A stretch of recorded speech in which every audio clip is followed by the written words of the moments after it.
अगर आपका क्वांट का सिलेबस अभी भी कंप्लीट नहीं हुआ है तो सबसे पहला काम करिए, आप पैनिक बिल्कुल मत होइए, क्योंकि मैं भी एक बैंकिंग एस्पिरेंट हूँ और मेरा भी सिलेबस जो है वो अभी रनिंग पर है।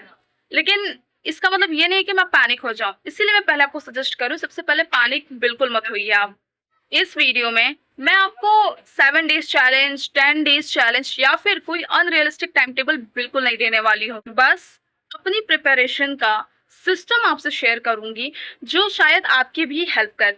एंड अगर आप टारगेट करते हैं IBPS, SBI या RRB किसी भी बैंक एग्जामिनेशन को, तो मुझे पता है इस चीज़ का कि अगर आप भी एस्पिरेंट हो तो किस चीज़ की प्रॉब्लम आप एक्चुअल में फेस कर रहे हैं। So let's begin the video. पहले मैं एक गलती करती थी जो कि ये था कि मैं एक टारगेट सेट कर देती थी कि मुझे 10 दिन में ही सारा जो है चैप्टर खत्म करना है, और जब वो टारगेट नहीं पूरा हो पाता था ना तो आपको मतलब गिल्ट होता है। तो मुझे भी वही सेम था कि मुझे भी गिल्ट फील हो रहा था, डिमोटिवेशन हो जाता था, बहुत ज़्यादा मतलब बेकार सा लगता था कि यार सिलेबस कंप्लीट नहीं हो रहा है, मार्क्स में नंबर नहीं आ रहे, स्कोर मेरा अपग्रेड ही नहीं हो रहा है, तो फिर आखिर मुझे करना क्या चाहिए। तो मैंने उसका सॉल्यूशन बनाया,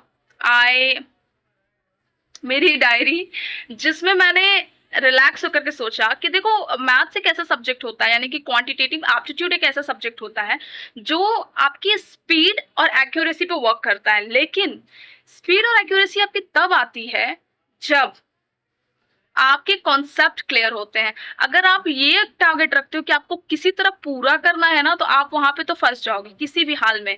तो ये मत सोचो कि आपको पूरा करना है। तो मेरा उस टाइम पे दिमाग चला, जब तक कॉन्सेप्ट नहीं क्लियर होगा तब तक आप जो है जितने भी अप्रोचेस लगा लो, जितने भी फॉर्मूलाज पढ़ लो, आपको ना एक्यूरेसी मिलने वाली है ना आपको स्पीड मिलने वाली है। तो मैंने अपने स्ट्रॉन्ग पॉइंट्स लिख लिए और जो मेरे लोवेस्ट पॉइंट वाले थे जो चैप्टर्स, मैंने उसको किनारे कर लिए। मैंने क्या किया, किस चैप्टर को मुझे कितना टाइम लग सकता है, मैंने उसका जो है डे वाइज प्लान कर लिया। अब डे वाइज प्लान करने का मतलब ये नहीं था कि बस प्लान कर लिया, अब उसको मैं टारगेट को फॉलो कर रही हूँ एक्चुअल में। तो मैं let me show you. Firstly ये आप देख सकते हैं कि मैंने क्वांट को लिखा हुआ है और यहाँ पे मैंने मतलब कैसे क्या करना है वो प्रॉपर लिख लिया है। लेकिन मेन जो है यहाँ पर आता है मेरी टारगेट्स की। यहाँ पे आप देख सकते हैं कि मैंने पूरा डेट्स डाला हुआ है, चैप्टर वाइज लिखा हुआ है। तो ये मेरा मतलब मैंने प्लान कर लिया है, जो कि 14 जुलाई से स्टार्ट हुआ है और 10 अगस्त को खत्म हुआ है। खत्म मतलब ये नहीं है कि खत्म ही हो गया, मतलब प्रॉपर कॉन्सेप्ट के साथ क्लियर हो। देखा आपने मैंने कैसे इतना कंसाइज करके अपने चैप्टर्स को, अपने कॉन्सेप्ट को क्लियर करने के लिए डे वाइज प्लान बनाया है। उसको वो हैवी नहीं लगेगा, लेकिन अगर आप जब टाइम पे उसको फॉलो करेंगे तो ठीक। वैसे मैं भी आपको भी प्रेफर करूंगी, प्लीज आप भी अपने जो आपके अच्छे चैप्टर्स है उसको किनारे कर लो। जो आपको लगता है कि आपका वीक पॉइंट है वहां पे उसको लिखो और वो करो कि किस चैप्टर को पढ़ने में कितना आपको टाइम लगता है, और उसको 100% दो। अगर 2 दिन का टारगेट रख रहे हो ना तो 2 दिन में आपका 100% होना चाहिए और उसमें अच्छे से अटेम्प्ट देते जाना है। अगर आप प्रैक्टिस के लिए जाओगे ना तो यूट्यूब पे 3-4 घंटे की वीडियो पड़ी होगी। सिर्फ फिजिक्स वाला सर हैं सुमित सर, उन्होंने DNA 8 PM पे स्टार्ट करते हैं लाइव, वहाँ पे मॉक दो। और अगर नहीं समझ में आ रहा है तो उनकी 1 शॉट वीडियोस है वो भी देखो। लेकिन सबसे पहले फाउंडेशन क्लियर करना, उसके बाद से ही क्वेश्चंस को सॉल्व करने जाना, तब आप क्वेश्चन सॉल्व करोगे ना। मुझे पता है स्टार्टिंग के 10-15 क्वेश्चन तो समझ में नहीं आने वाले, लेकिन धीरे धीरे वो जब सॉल्व करके समझाते हैं ना तो उसमें वो सारी चीज़ें आपको क्लियर होने लगती हैं, नए नए कॉन्सेप्ट आप उससे सीखते हैं।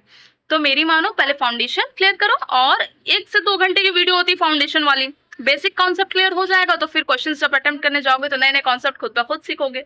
तो ये चीज पे ध्यान देना। ये सिर्फ मेरी स्ट्रैटेजी हो सकती है, हो सकता है कि आपका तरीका अलग हो। लेकिन अगर आप इनकम्प्लीट सिलेबस की वजह से स्ट्रेस में हो तो डेज के पीछे मत भागिए, टॉपिक वाइज स्ट्रैटेजी बनाइए और कंसिस्टेंट रहिए, बिकॉज कंसिस्टेंसी इज अ की। पर्सनली इस अप्रोच से बहुत बेनिफिट मिला तो सोचा मैं आपके साथ भी शेयर करूं। और अगर आपको इसी तरह मेरी प्रिपरेशन जर्नी में साथ रहना है, यानी कि प्रिपरेशन से पोस्टिंग तक साथ चलना है, और उसके साथ ही ऐसी कुछ प्रैक्टिकल टिप्स जो कि एक एस्पिरेंट ही और एक एस्पिरेंट को समझ सकते हैं, तो वीडियो को लाइक ज़रूर करना, चैनल को सब्सक्राइब करना और शेयर ज़रूर करना अपने फ्रेंड्स के साथ। ठीक है, थैंक यू।